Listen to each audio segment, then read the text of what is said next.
Miquela, me acordé del video que enviaste el otro día.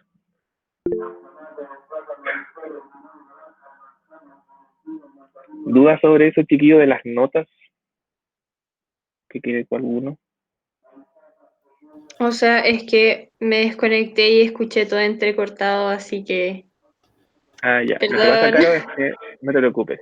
Lo que pasa, Caro, es que ahora vamos a colocar una nota semestral. Una sola nota. Cada asignatura. Cada asignatura va a ver cómo lo hace. Ya, cada uno juntó puntos, notas. Creo que música les colocó notas desde un principio, entonces cada profe tiene una forma distinta de ver cómo tomar esto de los puntajes. En mi caso, yo fui juntando tareitas y les daba un puntaje.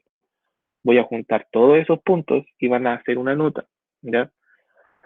Ya tengo los puntajes de todos los cursos, entonces ahí los voy informando de a poco. Y la idea es que cuando llegue eh, la última semana antes de salir de las mini vacaciones, vamos a tener una notita ahí. Y yo voy a hacer una prueba global. Esta semana quiero dar las notas, pero como les decía, algunos son un poco sensibles con sus propios puntajes, entonces no quieren que los mostremos. Entonces para evitarme eso de darle a cada uno su nota también, ahí vamos a hacer un formulario para saber más o menos qué hacer. Y va a haber una nota, ¿ya? Y teniendo esa nota, por ejemplo, si usted se saca un 6,5 y quiere subirlo a 7, va a poder dar una prueba global, ¿ya? Pero si está bien, está cómodo con su 6,5, se deja el 6,5. Borja, tú me habías preguntado la vez pasada si podías dar esa prueba global, pero va a ser online al final, no sé si vas a querer hacerlo aunque tengas un 7.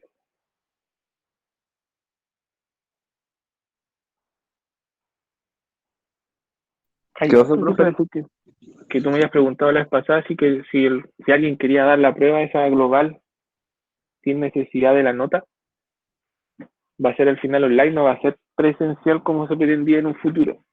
Entonces no sé si vas a querer dar esa prueba necesariamente. O sea, Va a ser en hora de... si llego al 7, prefiero no darlo. Si así el Bueno, panorama, darlo online. no, mejor relajarse. O sea, en esa horita libre. No creo que tú tienes un 7. ¿Dónde dejé mi agenda?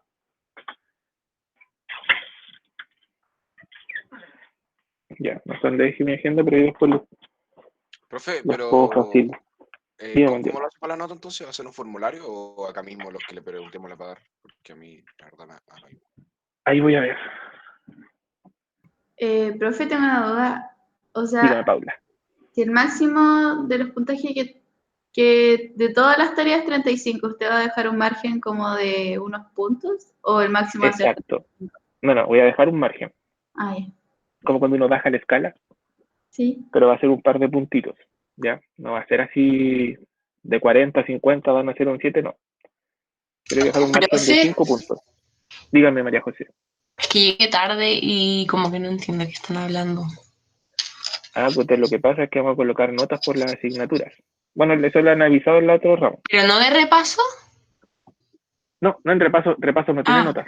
ay, Esto es solo una colaboración que hacemos. Pero esto no lleva notas. Sus ramos normales que van en el informe de notas, esos van a tener ramos. Van a tener notas. Ya. Que te van a entregar ay, unos formularios a tus papás. bueno. Entonces, el que voy a hacer una prueba global para los que no tienen notas, que va a ser la penúltima semana de clases, antes de las mini vacaciones. Vacaciones para usted, porque nosotros tenemos que ¿Las seguir haciendo un vacaciones son par de de 1 o cosas. 2 semanas, profe? Una semana. Ah, pero qué considerados. Ese es tu profe de lenguaje, Pero, pues, amigo. ¿cómo? No, nada, le decía Mandela. Es una semana ahora y se Mal está viajero. evaluando. Bueno, el Minedu ya nos dijo que nos podíamos tomar la semana de septiembre y el colegio se tomaba esa semana, así que deberíamos tomarla sin problema, ya que eso no afecta el calendario académico. Así que ojalá tomar o ojalá las vacaciones, Miquela, que justo soñé con loco tomar. Maite, de ti no lo esperaba.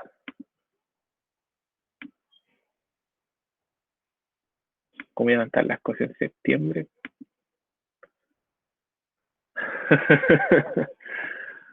Deportistas de fin de semana. Y eso, pues, Yo chiquillos. no entiendo, Entonces, profe, para qué ponen notas si hay como el 80% de los colegios en Chile no ponen nota y no va a haber nada este año.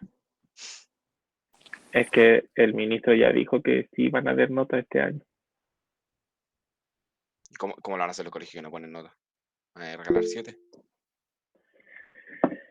Ay, es que lo que pasa, Mandiola, es que los ministros no tienen idea de que lamentablemente no son profes, entonces no tienen idea de la variedad de establecimientos y que no todos estamos en clases online.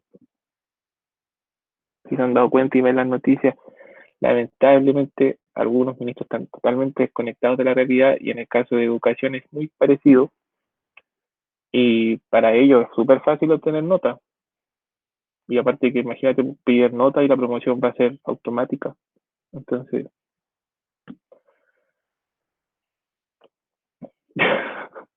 no voy a caer en un politicismo, señor Zúñiga, porque no es el fin del profesor.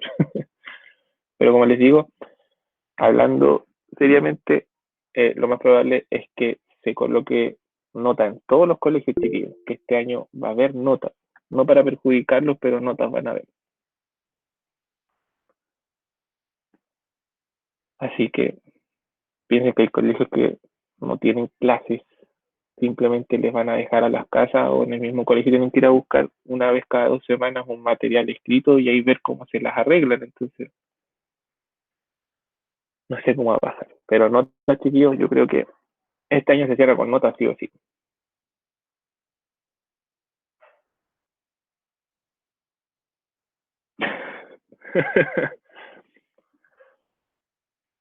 Hans,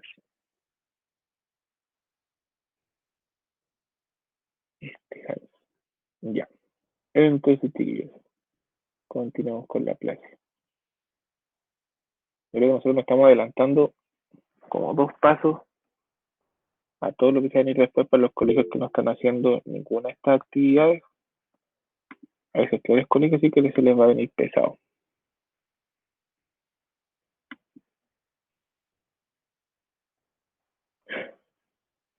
Sí, ya siento que estás utilizando palabras. Eso no sirve No tú. medir Zúñiga, en la situación que estamos. Exacto. Pero Por eso, siento que las por palabras, eso, siento entre que las comillas, palabras de Zúñiga no son de él. no hizo la mía. Así que estaba parafraseando quizás alguna otra frase. Ya. Entonces, vamos a grabar la clase, diciendo las tonteras que van a aparecer ahí. Ya. Hoy día, chiquillos, vamos a ver, no es muy larguita la clase, porque les tengo un mini ensayo para que hagan después. Es solamente lo que hemos visto de química orgánica hasta lo que vamos a ver hoy día y lo que alcancemos a ver en la clase y lo que queda del resto de la clase van a ser ese mini ensayo. Es un mini ensayo porque son 15 preguntas solamente, ¿ya? Eso les va a ayudar a repasar para el ensayo del día miércoles 29, ¿ya? Para los que llegaron más atrasados, el día miércoles 29 va a ser el ensayo de historia y de ciencia. Va a ser igual que la vez pasada. Van a aparecer ahí los ensayos en las clases de cada profesor. Jarita y la profe Patti y la profe Marcia les van a avisar esta semana, se supone, cuándo va a ser los ensayos. Va a decir lo mismo que yo, ¿ya? Hoy la aprovecho de adelantar. Entonces, chicos, la vez pasada vimos lo que era la hibridación. Recordemos que es cuando la forma de poder explicar por qué el átomo de carbono es tetravalente a través de la teoría de la hibridación. Recordemos que eso pasa, si nosotros vemos el átomo en estado fundamental, no hay forma de que haya tetravalencia, porque no hay 4 puntitos alrededor del átomo, porque solamente tendría 2, porque los otros 2 ya están en pareja, entonces no tendría cómo enlazar.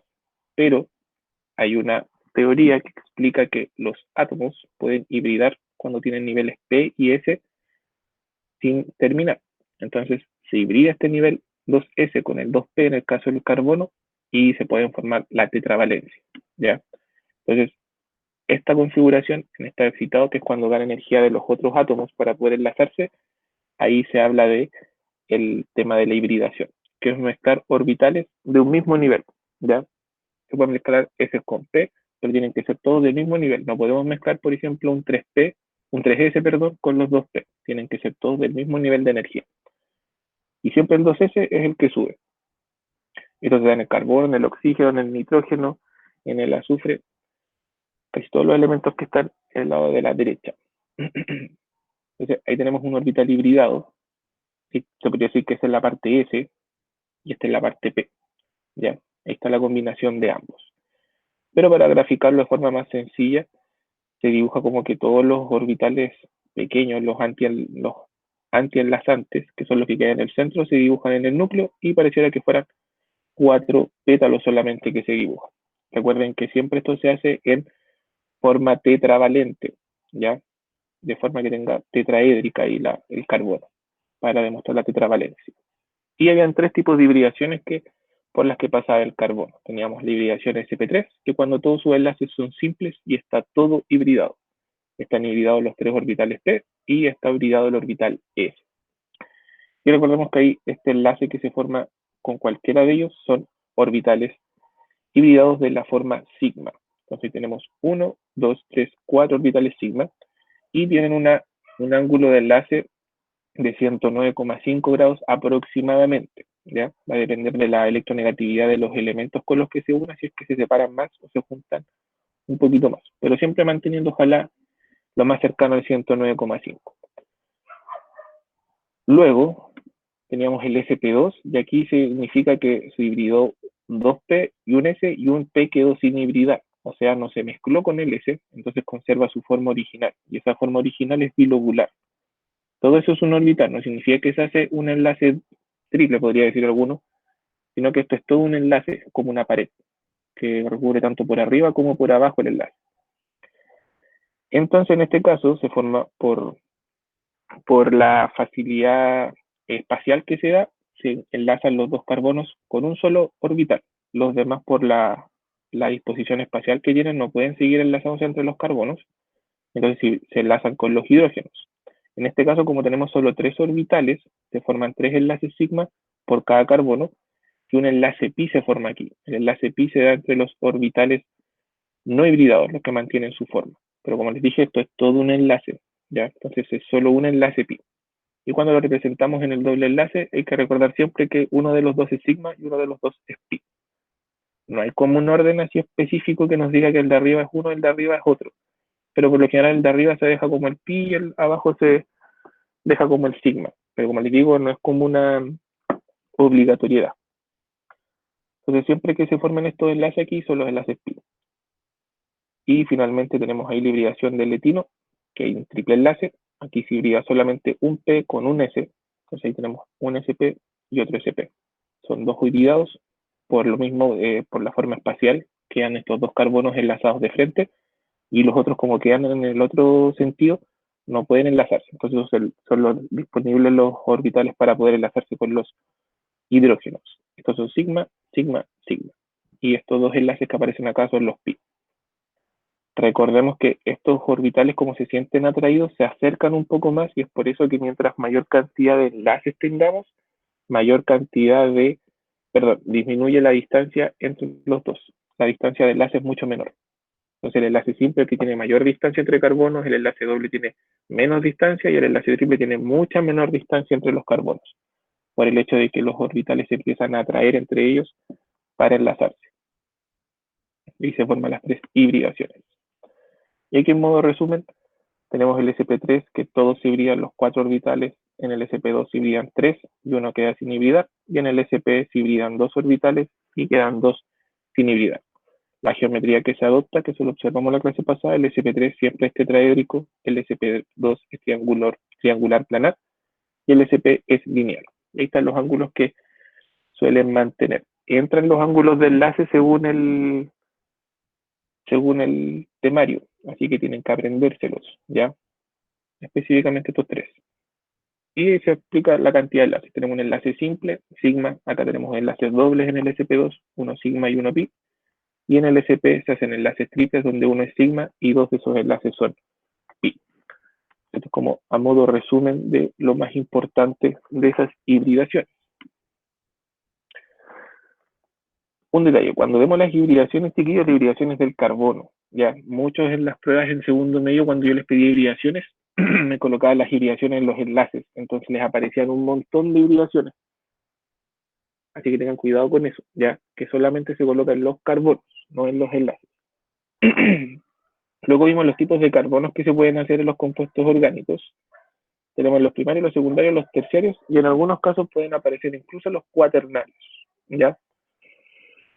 Tenemos ahí el carbón primario, que es el que se enlaza un carbono con otro carbono. Hay un solo enlace, uno va estando de un carbono. Este carbono es primario porque está enlazado a un solo carbono. Los demás son puros hidrógenos. En este caso, por ejemplo, tenemos un carbono terciario porque está unido a 1, 2, 3 carbonos. Y en el caso de acá, un carbono secundario porque está unido a 2 carbonos a sus costados. Y si, por ejemplo, acá hubiera otra ramificación abajo, con otro carbono, este carbono sería cuaternario si es que está unido a 4 carbonos, ¿ya? Entonces, carbono primario es el único que puede ser terminal, ya que va a estar en los extremos. Y todos los demás son intermedios. Pueden estar en medio de la cadena.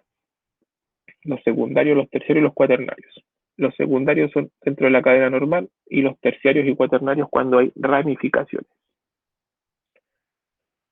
Y les dejé esa tareita. ¿La hicieron?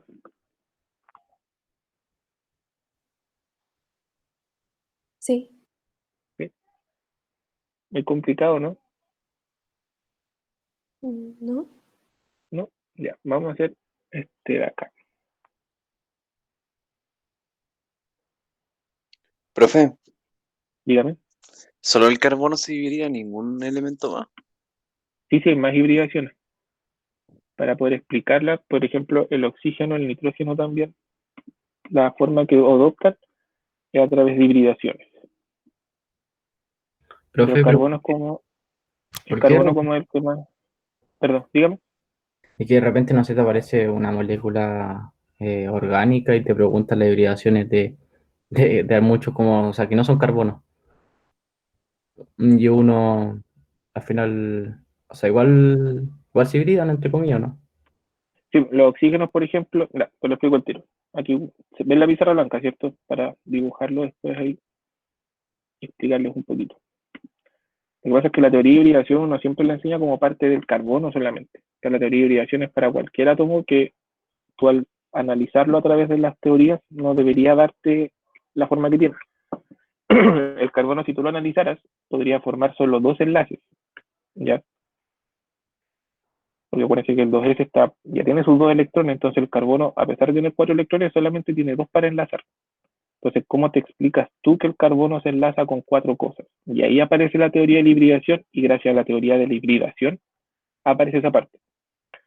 En el caso del oxígeno, hablando básicamente así, no debería enlazarse de esta forma doble.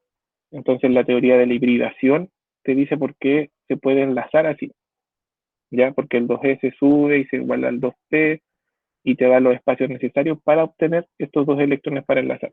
El nitrógeno tampoco te explica básicamente por qué adopta esa estructura. Y ahí aparece nuevamente la hibridación, y la hibridación te da la base para explicar por qué el nitrógeno puede hacer 3 enlaces y deja esos 2 electrones arriba.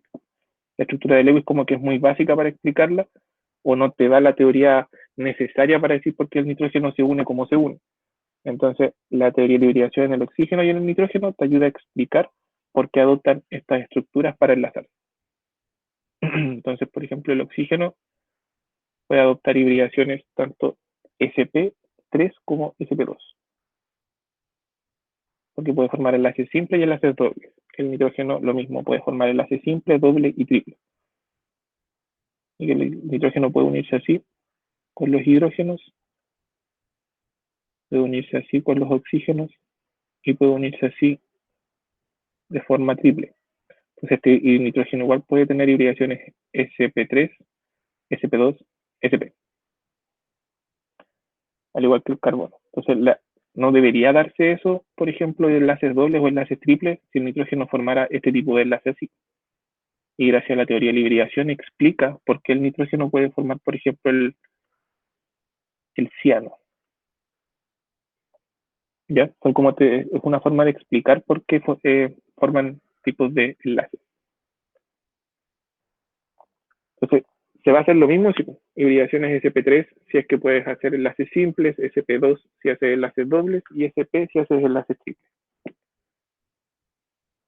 ¿Se entiende, Hans?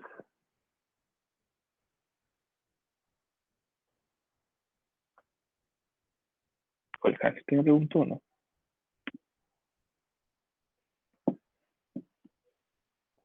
Silenciado. Sí. Ya. Espero se haya entendido el que me haya preguntado. Ya, chiquillos. Entonces, hagamos rapidito estas de acá. Veamos las hibridaciones que se pudieron haber formado, que son las más importantes.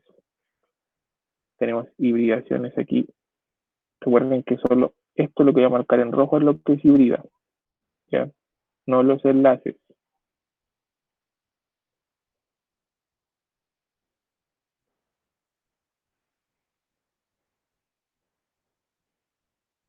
Entonces, esta hibridación que tenemos acá, solo enlaces simples. Recuerden que en la estructura lineal no se anotan los electrones, los hidrógenos, perdón. Entonces, hay que contar igual los hidrógenos. Pero en el caso acá, y solo enlaces simples, sería un sp3.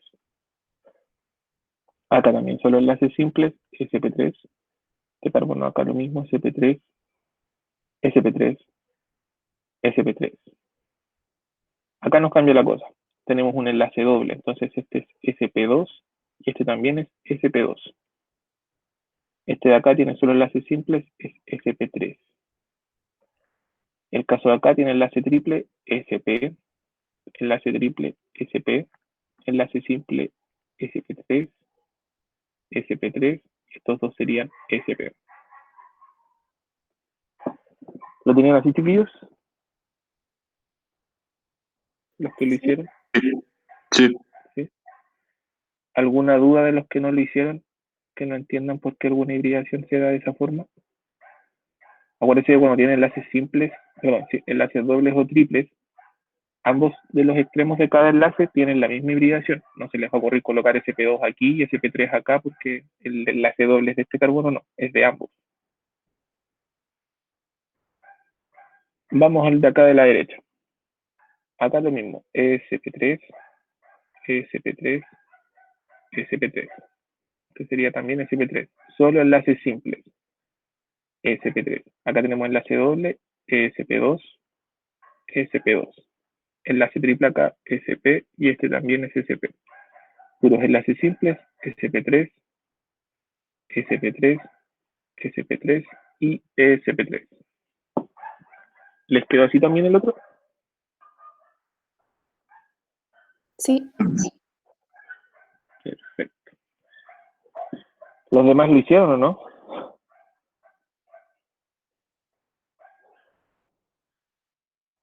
Ya se pusieron silenciados. Muy bien, Miguel. Entonces, lo otro que tienen que hacer es los enlaces sigma. Vamos a sacar la estructura de acá, los enlaces sigma. Los demás se los voy a subir después para que los comprueben.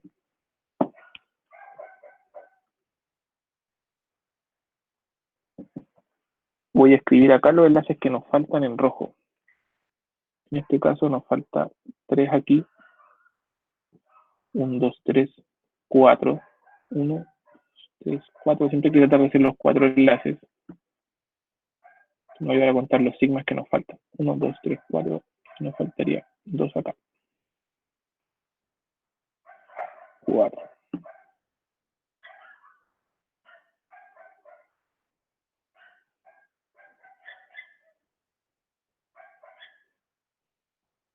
¿Y qué haría? Entonces, lo más fácil de contar primero son los enlaces pi. Vamos a escribir aquí en azul. Enlaces pi tendríamos 1, 2, 3, 4, 5 enlaces pi. Y enlaces sigma, los que están en color rojo, tendríamos 1, 2, 3, 4, 5, 6, 7, 8, 9, 10, 11, 12, 13, 14, 15, 16, 17, 18. 19, 20, 21, 22, 23, 24, 25, 26, 27, 28, 29, 30, 31, 32. ¿Les di esa cantidad de enlaces sigma? Sí. Sí, Sí, muy bien. ¿A los demás también? Perfecto. Entonces, ahí quedaría la contabilización. En la PSU anteriores siempre les colocaban estructuras lineales y les preguntan cuántos enlaces sigma y cuántos enlaces pi pueden formar o cuántos contiene la molécula, ¿ya? Y les colocan moléculas grandes. Entonces tienen que acordarse ahí de que los hidrógenos no aparecen, porque siempre le colocan la opción de que el conten solamente es eso y no vayan contado los hidrógenos. Entonces tienen que siempre acordarse que si está lineal, omitieron los hidrógenos y saber cuántos hidrógenos son los que faltan, tienen que contar cuánto les falta para hacer los 4 enlaces. Ya, por ejemplo, hay 1, 2, 3, 4. 1, 2, 3, 4. Siempre hay que contar ahí para que aparezcan los enlaces, los 4, la tetravalencia. ¿Ya? Alguien que los haya hecho todos y me diga cuántos enlaces les dio. Este lo hicimos la clase pasada, ¿cierto? Este que estoy moviendo. sí. Sí. Ya. Entonces, ¿cuál tenemos listo ya? Estos dos nos faltan.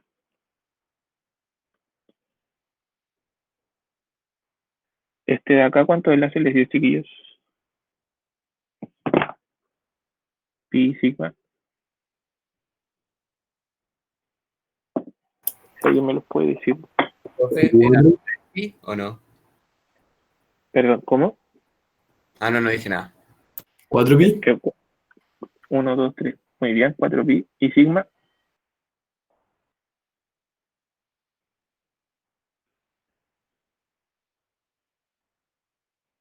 23. ¿A todos les dio 23?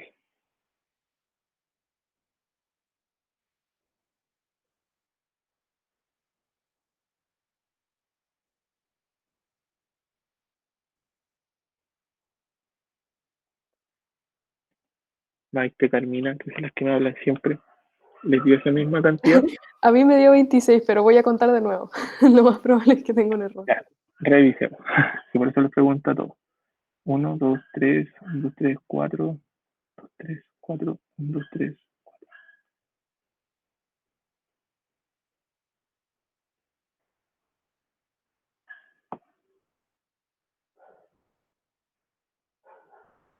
2, 3, 4, 5, 6, 7, 8, 9, 10, 11, 12, 13, 14, 15, 16, 17, 18, 19, 20, 21, 22, 23, 24, 25, 26. Eran 26. ¡Oh! Estaba bien. Estaba bien. Mejor corroborar. Ahí está. 26. Y el caso de acá, pi hay 1, 2, 3. Y los sigma.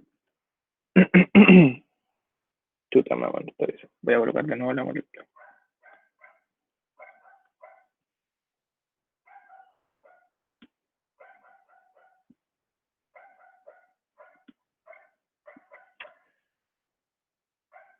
Ahí está. Ya. Entonces tenemos 3, 3.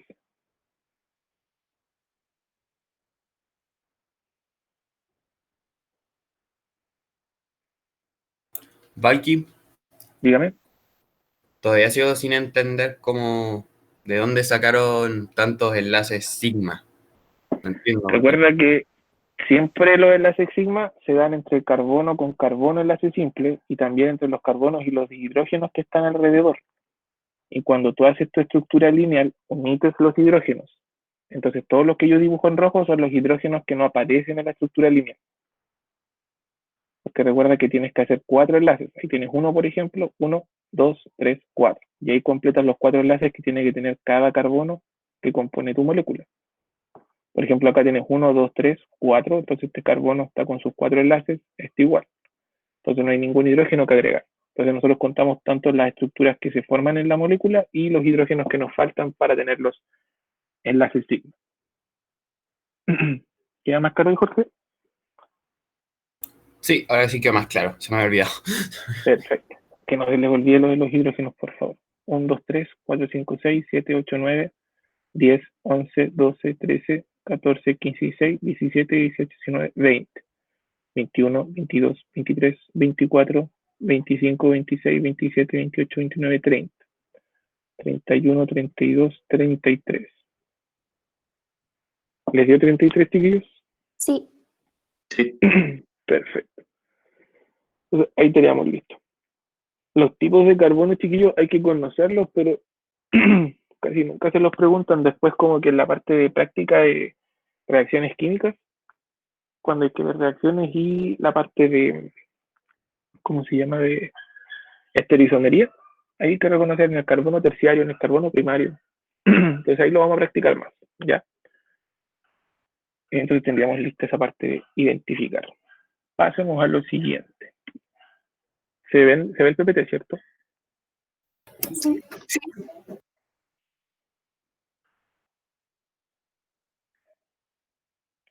Perfecto.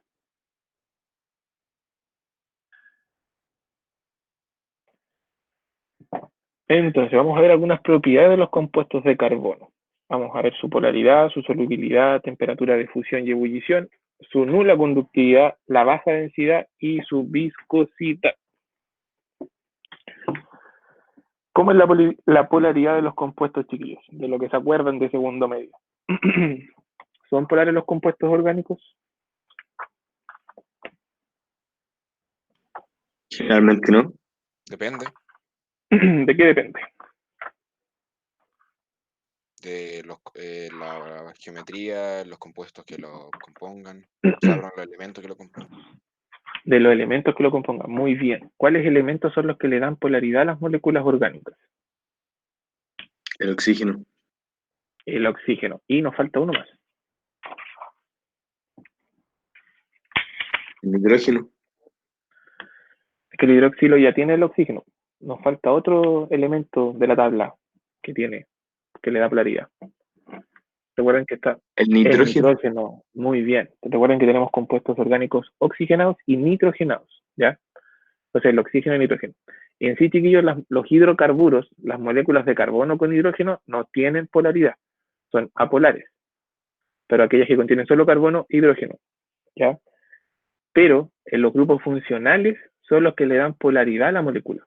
Por lo mismo, los compuestos, los hidrocarburos, como el carbono tiene la electronegatividad muy cercana a la del hidrógeno, hacen compuestos covalentes, ¿ya? Neutros. Nunca van a encontrar un polo en un hidrocarburo, y eso hace que las mismas moléculas sean poco reactivas. Conservan alta energía en sus enlaces, pero son muy poco reactivas, son súper estables. Pero si yo le agrego grupos hidroxilos, por ejemplo, formo alcoholes, fenoles, ésteres, lo que se nos ocurra con los oxígenos y los nitrógenos, los grupos funcionales, ellos les dan actividad a la molécula y le da polaridad. Por eso, por ejemplo, el aceite es apolar, es insoluble en agua porque no tiene polos, porque son solamente cadenas carbonadas. Igual hay que tener cuidado, no cualquier molécula que tenga un grupo funcional va a ser polar. Recuerden que los grupos funcionales son polares en cadenas cortitas. Por lo general, sobre 5 carbonos de la cadena pierde la polaridad porque la carga de los oxígenos y de los nitrógenos se empieza a compartir en la molécula. Y cuando son cadenas muy largas, ese pequeño pedacito polar pierde protagonismo y la cadena gana protagonismo, entonces pasa a ser una cadena apolar. Por ejemplo, el aceite tiene una pequeña parte con un grupo funcional, un ácido, son ácidos grasos, pero esa pequeña parte del ácido graso es tan chiquitita comparada con la cadena de 18 o 20 carbonos que al final se dice que es apolar, porque la parte polar es muy pequeñita y la pierde completamente por la cadena tan larga que tiene. Por lo mismo, eso afecta su solubilidad. Los hidrocarburos son insolubles en agua, pero cuando tienen grupos funcionales se hacen más solubles, porque para poder solubilizarse recordemos que necesitamos la regla de que lo similar disuelve lo similar, ¿ya? Entonces, primero hay que recordar que lo orgánico disuelve lo orgánico y lo inorgánico disuelve lo inorgánico. Pero si se pueden formar ciertas interacciones, se pueden mezclar entre ambos. Por ejemplo, el agua con el aceite no se mezclan, pero es porque el agua es inorgánica, el aceite es orgánico. Y además porque el agua es polar y el aceite es apolar. Entonces no hay forma de que interactúen. Recuerden que teníamos interacciones intermoleculares. Pueden darse puentes de hidrógeno, ion dipolo, dipolo, dipolo. En este caso, no hay forma que interactúe el agua con el aceite por lo mismo. No hay forma de poder hacer que se disuelvan. Y en este caso, como son dos líquidos, se habla de que son inmiscibles, ¿ya? No de que son insolubles. Se habla de que son inmiscibles. En cambio, cuando los dos se pueden mezclar, ahí podemos decir que es miscible. Un ejemplo de algo orgánico con inorgánico que se solubiliza es el alcohol con agua, ¿ya? Usted hace una mezcla de alcohol y agua y se crea una disolución miscible, porque se puede mezclar sin ningún problema. Pero hoy uno dice, entonces, ¿qué pasa con que lo orgánico no se mezcla con lo inorgánico? Pero esta molécula, el etanol, por ejemplo, tiene hidroxilos que pueden hacer puentes de hidrógeno con el agua, y ahí se pueden mezclar. Entonces, cuando alguna, más que lo orgánico con lo orgánico, mejor decir que lo polar se mezcla con lo polar y lo apolar con lo apolar. Entonces, así se afecta la solubilidad de los compuestos orgánicos. Va a depender de sus grupos funcionales. Ahí se hacen más solubles, pero también del largo de la cadena. Cadenas muy largas no van a solubilizarse en agua, solamente en compuestos apolares. Entonces, aquí se cumple el polar con polar, apolar con apolar. Dígame. ¿A qué se refiere que la gasolina tenga 93 o 95, 97 octanos? Una mezcla que se forma de las cadenas que forman a la gasolina, que es como un porcentaje, que de 100 cadenas, 93 son de cierto octanaje, cierta cantidad de carbono, que unas son de 8 y las otras son de 7, si no me equivoco. Las otras 3 cadenas que nos quedan. Pero tiene que ver con la cantidad de cadenas. No me acuerdo ahora específicamente, pero mientras más octanaje tenga, mejor es la benzina, por eso es más cara. Y para que dejar las cadenas más largas de 8, mientras más porcentaje de cadenas de 8, tienes mayor cantidad de energía. Entonces, por eso que mientras más octanaje, más cara es la benzina, porque puedes sacar más energía de ella. Pero tiene que ver por la cantidad de moléculas. De cada 100 moléculas, 97, 95 o 93 son de 8. Las otras son de 7, si no me equivoco. Eso se refiere con el octanaje. Dígame. ¿Cuál era la palabra que cuando un compuesto se podía mezclar con otro? Miscible. Ya, muchas gracias. Pero eso solamente entre líquidos, ¿ya? No se puede utilizar esa palabra para mezclar un sólido con un líquido o un gas con un líquido. Es solo entre líquidos. ¿Profe? Dígame. Pero es verdad que en el lado práctico no hay nada que no sea completamente insoluble en el líquido. Es que por lo general la solubilidad se toma con el agua. Invisible, perdón. Y si tú lo llevas a la miscibilidad, hay compuestos de que si tú lo llevas a número, exactamente, pues no hay a veces una molécula que se logra solubilizar y ahí no podemos decir que una sustancia sea 100% inmiscible. Pero eso ya cuando ya lo llevas al equilibrio, cuando lo llevas al estudio más teórico práctico, se podría decir que no hay ningún compuesto que sea 100% insoluble. Entonces ahí habría que entrar a estudiar el elemento que tú quieres estudiar y qué tamaño tiene y si tomamos la solubilidad como un 100%, cuántas de estas moléculas sí logran mezclarse, que se logran separar. Entonces ahí te puedes meter esa parte que dices tú prácticamente que no hay ningún compuesto que sea 100% insoluble. Pero eso no es para la química analítica. Temperatura de fusión y ebullición. ¿Se acuerdan qué eran las temperaturas de fusión y ebullición? Sí. ¿Cuál es la temperatura de fusión? ¿A qué se refiere? La temperatura en la que una sustancia pasa de sólido a líquido. Exactamente. ¿Y la temperatura de ebullición? ¿Qué era la ebullición? No pasa a estado gaseoso. Esa es la evaporación. Cuando hablamos de ebullición, así bien dicha la ebullición, se los enseñé yo. Cuando toda la sustancia pasa a estado gaseoso. No, recuerden que cuando ustedes Es como cuando llega un equilibrio, ¿o no? Entre sí, las un partículas equilibrio y las que... y las que vuelven al estado líquido, ya, por ahí va. recordemos que si la temperatura de ebullición fuera la temperatura a la que el líquido pasa a gas, nosotros cuando llegáramos al punto de ebullición del agua, todas las partículas se evaporarían. Entonces no podríamos hervir agua. Cuando ustedes quieren tomar un café, por ejemplo, y llevarían a hervir agua, llegarían todas a los 100 grados y pasarían todas a gas. Y eso no pasa porque eso es la evaporación. Pero la temperatura de ebullición es cuando se iguala la presión atmosférica con la presión de evaporación del agua o de cualquier sustancia, ¿ya? Ese era el punto de ebullición.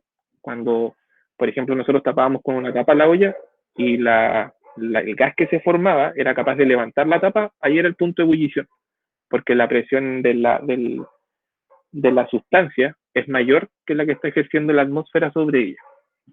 Entonces, cuando se iguala la presión del gas de la sustancia con la presión atmosférica, ahí se dice que se llegó al punto de ebullición. Entonces, luego uno la puede seguir hirviendo sobre los 100 grados y va a seguir evaporándose cada vez más. Pero el punto de ebullición se logró cuando los dos quedaron por igual. Cuando uno superamos el punto de ebullición, por ejemplo. Pero por lo general la gente lo asocia la ebullición a la evaporación. Entonces, si fuera por evaporación, a los 100 grados se evaporaría todo el agua. O los perros desgraciados, bueno, serían callados.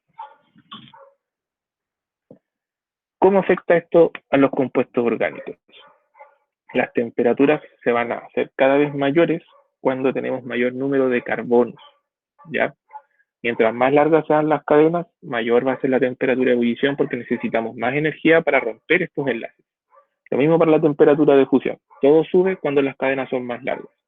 Y cuando se forman los grupos funcionales, lo mismo. Mientras mayor cantidad de grupos funcionales o interacciones con grupos funcionales, alteran inmediatamente las temperaturas. Por ejemplo, si aparece una cadena carbonada, un hidrocarburo solamente, y lo comparamos con la misma molécula, la misma cantidad de carbonos, pero ahora tiene hidroxilos, la que tiene hidroxilos tiene mayor temperatura de ebullición porque se pueden formar puentes de hidrógeno, se empiezan a formar interacciones.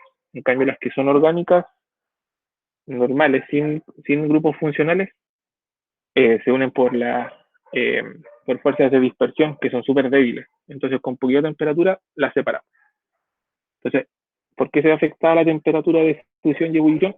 Por los grupos funcionales que contengan y por el largo de la cadena. Mientras más larga, aumenta la temperatura. Grupos funcionales que aparezcan también no aumentan la temperatura. ¿Se entiende esa parte? Sí. Sí. Ya, perfecto. Siempre los grupos funcionales, chiquillos, nos van a subir todas las propiedades, ¿ya? Temperatura de fusión, ebullición, solubilidad, polaridad. Porque aparece el oxígeno y el nitrógeno, que son los más electronegativos antes que el flúor. Entonces, ellos nos ayudan ahí a mejorar ciertas propiedades. Y recuerden que cuando se aparecen estos grupos funcionales se hacen puentes de hidrógeno, porque hay oxígenos y nitrógenos. Nula conductividad eléctrica. No conducen la electricidad. ¿Por qué no conducen la electricidad, chiquillos? ¿Cuál es la característica para poder conducir electricidad? Que no se oxida ni se reduce. De nuevo, porque hablaron dos personas y se escucharon juntos. No se oxida ni se reduce. Sí se pueden oxidar. Cuando tenemos una combustión, utilizamos puros compuestos orgánicos. Redox sí pueden tener. Cambia de color con el... Se está oxidando. También, ahí se está oxidando, oxidorreducción. Pero para que nosotros, si nos vamos a la química neta, ¿qué necesitamos para poder conducir electricidad? Electrolitos. Electrolitos. ¿Y qué son los electrolitos? Son compuestos Son como que tienen... los enlaces iónicos, ¿no? O sea, Sí, como por ejemplo los la enlaces sal. iónicos. Exacto. Y la sal tiene la propiedad de conducir electricidad, pero ¿qué se forma con la sal al disociarla? ¿Un ion? Se forman iones. Muy bien, necesitamos cargas. Para poder conducir electricidad necesitamos cargas eléctricas, ¿ya? Entonces, el caso de los compuestos orgánicos son covalentes, todas las cargas se comparten, no hay forma de formar cargas, nunca va a conducir la electricidad, porque no se pueden formar electrolitos, no se pueden formar compuestos con cargas, ¿ya? ¿Un compuesto orgánico nunca va a tener enlace iónico, profe? No, a menos que se forme por ejemplo, un ácido carboxílico, lo puedes saponificar y formar la sal del ácido, y ahí formarías un jabón. Y ese es como un compuesto orgánico que podría tener un enlace iónico. Pero los jabones, por ejemplo, son así. pero los compuestos orgánicos no forman enlaces iónicos, porque incluso con el oxígeno y el nitrógeno siguen teniendo una electronegatividad para hacerla polar, pero no iónica. Entonces, ¿por qué no usa electricidad? Porque no se pueden formar electrolitos. El único que podría un poquito es el ácido, los ácidos carboxílicos, que eso sí se pueden disociar, pero es un ácido débil. La disociación es súper baja. Entonces, las cargas que se forman son tan pocas que tampoco son necesarias como para conducir electricidad, porque tienden más a formar el producto neutro que la carga. Hay una rama así, la organometálica, que esa se dedica a estudiar como más la parte de conductividad eléctrica que se puede formar en las moléculas. Baja densidad, tienen menor densidad que el agua. Eso más que nada es por el tipo de compuesto que es. La mayoría suele tener carbono e hidrógeno nomás, entonces tienen poquita masa sus componentes. El carbono le da un poco más de masa, pero igual es menor comparado con las moléculas de agua que tienen el oxígeno de 16, comparado con la molécula de carbono, que el carbono tiene solo 12. Entonces, por lo general, la mayor cantidad de moléculas, de compuestos, orgánicos, son livianitos, siempre quedan flotando en el agua. Un ejemplo, el aceite con el agua. El agua tiene densidad 1, todos los compuestos orgánicos líquidos tienen mucha menor densidad. Profe, ¿el metano es orgánico? Sí, es el compuesto orgánico más pequeño, con un solo carbono. Pero ese está más de forma gaseosa. Como apenas puede formar enlace entre sus demás moléculas, es gaseoso. Entonces, por ejemplo, a veces queremos separar compuestos orgánicos de agua o hacer una separación de orgánico con inorgánico. Uno mezcla siempre con agua los compuestos y como el orgánico no se va a mezclar con el agua, queda separadito, se hace una doble fase. Entonces ahí podemos sacar todos los compuestos inorgánicos de una disolución. Por ejemplo, una reacción que ustedes hicieron de compuestos orgánicos y usaron ácidos, le agregan agua y el agua va a tapar a todos los compuestos que sean inorgánicos, se los va a llevar y va a dejar a todos los compuestos orgánicos en otra fase, como la diferencia aceite-agua. Ustedes después con un tubo de decantación, por ejemplo, pueden sacar toda la parte inorgánica. Entonces, para eso ayuda también la densidad baja de la sustancia. Y finalmente la viscosidad. ¿Qué es la viscosidad, chiquillos?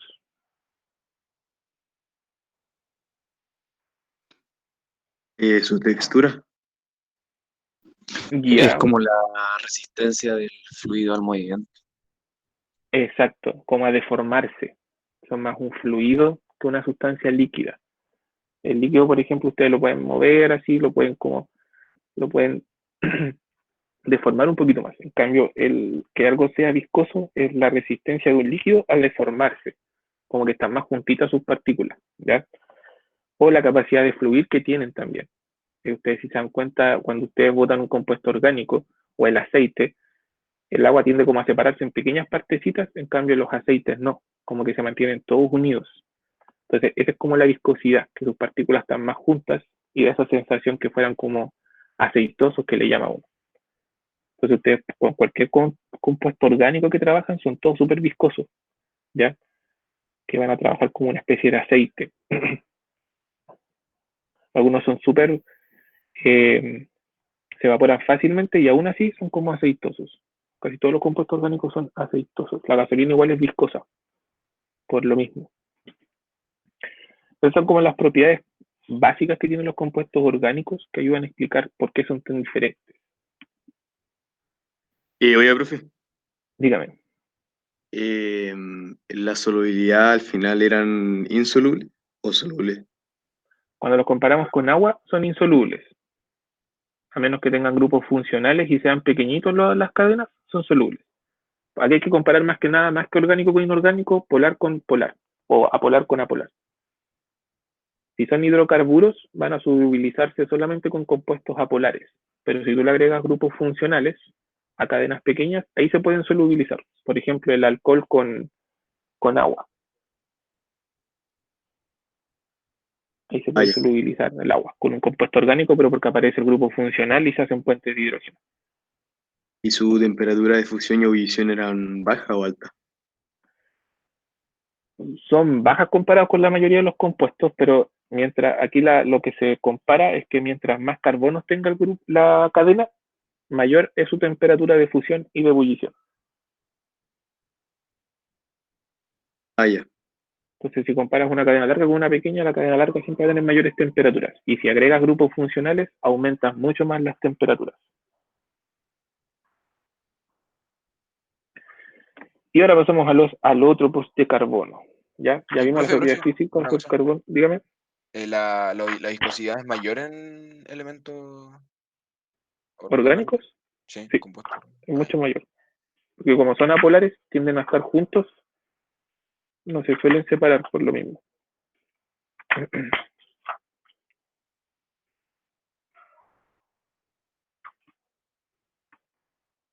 Chuta.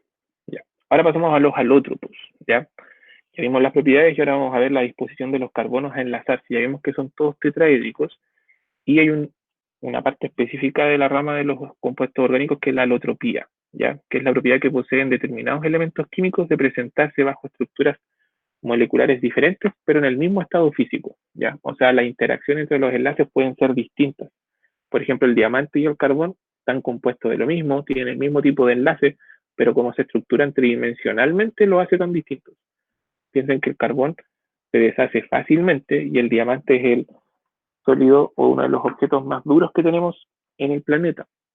Y todo tiene que ver por su alotropía. Están formados por el mismo componente, por el mismo tipo de enlace, pero la estructura que sea tridimensional los hace tan distintos. Ahí tenemos, por ejemplo, el carbono, que es el grafito, las lápices de mina que uno le llama, son todos hechos de grafito, que es el carbono en sí. Si se dan cuenta, en el caso del grafito se colocan como un disquito al lado del otro. Entonces, por eso que son tan frágiles, porque la interacción entre las moléculas es muy sencilla y los discos que van encimita, por ejemplo, empiezan a colocarse como uno encima del otro. Por ejemplo, si ustedes tienen un rumito de monedas y colocan una arriba de la otra, ustedes lo empujan un poquito y fácilmente se desbalancean hacia el lado y se deshacen. Lo mismo pasa con el grafito. Ustedes cuando van escribiendo, el grafito va quedando marcado ahí porque se deshace fácilmente porque las interacciones son muy ordenadas. En cambio, en el diamante, las interacciones entre carbono y carbono son por distintas partes.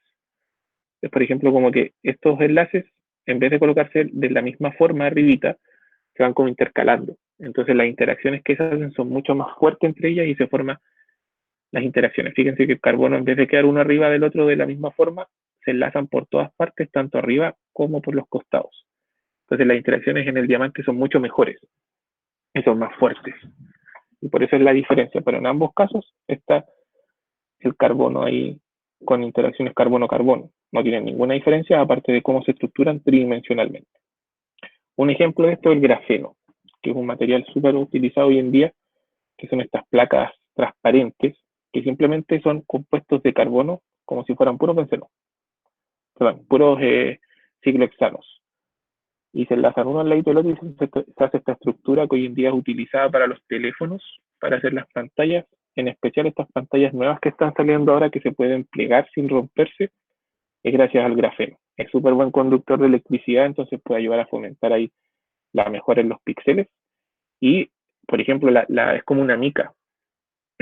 Las micas que uno compra para plastificar, pero el problema de la mica es que uno la dobla y se quiebra. En cambio, estas son súper flexibles y no se rompen. Esos Dígame. teléfonos tienen la pantalla, se les raya súper fácil porque son como de goma las pantallas de esos teléfonos. Exacto, y esa goma que es el grafeno. Sí, lo que te da bueno es ¿cómo se llama? Es la flexibilidad que le da la pantalla, pero le da mucha sensibilidad por lo mismo, porque imagínense, es solo una placa de carbonos. Fácilmente uno le pasa algo y se raya súper fácil. Por eso que hay que colocarle al tiro una placa. Pero lo bueno es que tiene mucha flexibilidad sin capacidad de romperse. Pero romperse al movimiento de doblarlo, ya, porque si se les cae el teléfono muy fuerte, sí se puede romper, ya, porque la estructura está muy bien conectada, entonces se rompe algo aquí y ese rebote del golpe de la fuerza va a aplicarse en casi toda la superficie. Por eso que a veces las pantallas que tenemos ahora igual están hechas de grafeno, porque son súper buenas para aumentar la cantidad de píxeles. Por eso que los teléfonos de ahora son tan frágiles y se rompen tan sencillo, porque el grafeno es flexible, mejora la digitalización y los colores, pero es muy sensible para rayarse y para romperse. Por eso que cuando ahora se les cae un teléfono, se les rompe la pantalla así, pero como en 1000 pedacitos, por esto, porque se empiezan a romper enlaces de aquí y empiezan a cargar todos los enlaces de acá. En cambio, las pantallas de antes, el vidrio que tenían era mucho más rústico y no era tan delicado. Entonces, pero ahora está como de moda todo esto de los teléfonos flexibles, entonces se está utilizando Pero, mucho el profe, grafeno. Dígame. el Gorilla Glass, que es como el de los teléfonos modernos, es Ujú. como resistente, pero igual que como ese, se raya súper fácil. O sea, en el bolsillo se raya pero no como que se Exacto, raye porque como trizadura mínima, sino que simplemente como que se raya superficialmente el como una teléfono. rayita así sensible, sí. Es que el Gorilla Glass igual les colocan un poquito encima de ciertos componentes para evitar eso, esa ruptura o rayitas, pero la rayita siempre se va a hacer. Y por lo general los pantalones, como tienen esas tachas que le colocan ahí para unirlo, se raya con todo. O si ustedes dejan las llaves, se les raya el teléfono al tiro. Por ejemplo, ahora los iPhone que le colocan esa plaquita encima de cristal atrás, el cristal lo colocan para poder que se carguen así con el contacto. También están formados por grafeno, pero el problema de eso es que un teléfono sin carcasa se raya al tiro, por lo mismo.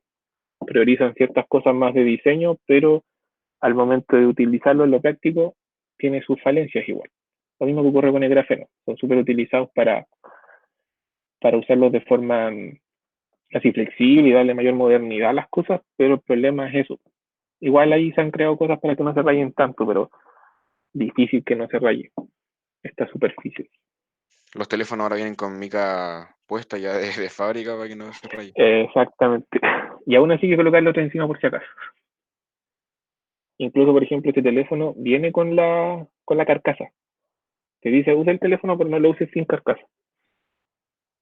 Entonces al final como que son lindos y todo, pero hay que usarlos ahí tapados en tela. Sí, yo, estas preguntas son de autoevaluación. Hasta el momento tienen que entender todas esas preguntas, ¿ya? Sáquenle un pantallazo ahí para cuando vaya estudiando, si es capaz de responderse a usted mismo todas esas preguntas, es porque la materia la está entendiendo sin ningún problema. Y volvieron a bajar los contagios. Profe, Dígame. ¿el aceite es más viscoso que el agua? Sí. Ay, Tiene un poquito más de viscosidad. pero o sea, no tiene Pero nada que ver la viscosidad condensada. no, no significa que el agua no sea viscosa, ¿ya? Sino que el aceite es más viscoso que el agua. Los líquidos Pero me tienen refiero todo a que la densidad no tiene nada que ver. No, la densidad es el peso que tiene cierto volumen, pero eso no te indica que algo sea viscoso o no sea viscoso. Ya, perfecto. Y finalmente terminamos con la resonancia. ¿De dónde salió este concepto de la resonancia? ¿Dónde lo habíamos visto, chiquillos? La resonancia. ¿En qué moléculas? En el ozono, Sí, el pero CO2, El SO2. también. ¿Pero en cuál molécula orgánica neta específica? en el benceno. En el benceno. En orgánica la resonancia se da más en el benceno. Pero ¿de dónde salió esta, este concepto? Que cuando tenían que ver ahí los dobles enlaces, por ejemplo, según la estructura de Lewis, podía quedar de esta forma el ion acetato. Pero algunos científicos se preguntaban, ¿cuál oxígeno tendrá ese doble enlace? Si esa carga negativa corresponde a este oxígeno o corresponde a este otro.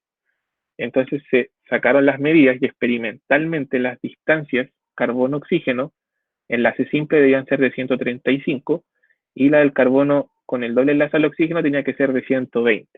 Se hizo el experimento y les dio que los dos enlaces eran iguales y que ambos eran de 127. Entonces, ahí se creó la teoría de la resonancia para explicar lo que realmente estaba pasando. Lo que realmente estaba pasando es que no estaba realmente el enlace solo en uno, sino que estaba en los dos y que este doble enlace se movilizaba constantemente. Estaba en este oxígeno un rato y otro rato en ese oxígeno. Entonces ese movimiento era en todo momento. Y como ocurre a la velocidad de la luz, como que pareciera que el enlace estuviera en ambos puestos al mismo tiempo. Y viene otro caballero. Entonces, esa es la resonancia, ¿ya? De aquí sale esta teoría de la parte experimental.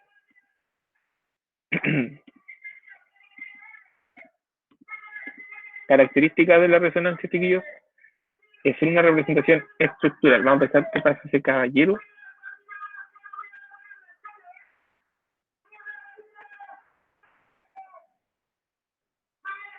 Ni siquiera se entiende que vean. Profe, Dígame. mientras las propiedades de los compuestos orgánicos era polaridad, conductividad eléctrica, solubilidad, temperatura de fusión, viscosidad y cuál más. Volvamos rápidamente. Ahí está. Esa es la propiedad física. Ah, ya, gracias. Paso el caballero. Continuemos. ¿Profe, va a subir Entonces, este power? sí, sí lo voy a subir. La resonancia es una representación estructural de la molécula, ¿ya? No es que vaya a ocurrir así al 100%, pero solamente es una forma de representar, que nosotros colocamos esos circulitos o colocamos los enlaces con líneas punteadas.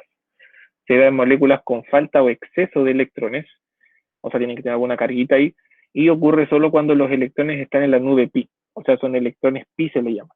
Cuando tenemos dobles enlaces o triples enlaces se puede dar, por lo general se da con dobles enlaces, ¿ya? Siempre que tengamos electrones en la nube pi, estos se pueden empezar a movilizar entre todos los carbonos que forman la molécula. Y como dice aquí, estas cargas negativas, que son los electrones de la nube pi, rotan por los carbonos. ¿Para qué sirve la resonancia? Le da estabilidad a la molécula por la deslocalización electrónica, ¿ya? Ese movimiento de electrones que se forma en el benceno, por ejemplo, es la deslocalización electrónica. Se deslocalizan electrones que eran de un carbono, se empiezan a pasar entre los carbonos y se deslocalizan. Coté, ¿estás por ahí?